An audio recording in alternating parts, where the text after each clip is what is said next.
त्यांना नैसर्गिक अन्न मिळालं नाही तर ते मानवी वस्तीत शिरून हल्ले करतात आणि हेच थांबवण्यासाठी सरकारने एक मोठा वेगळा प्लॅन तयार केला आहे। आता जंगलात जिवंत शेळ्या सोडल्या जाणार।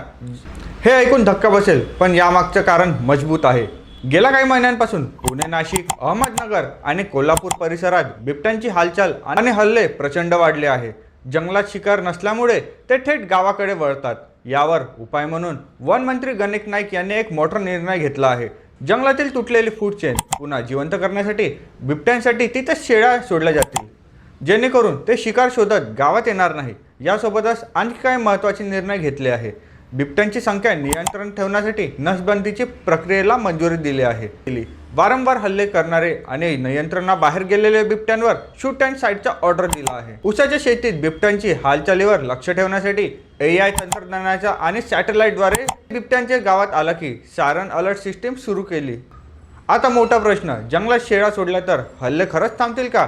सरकारचा हा निर्णय योग्य वाटते का? तुम्हाला काय वाटते? कमेंटमध्ये सांगायला विसरू नका।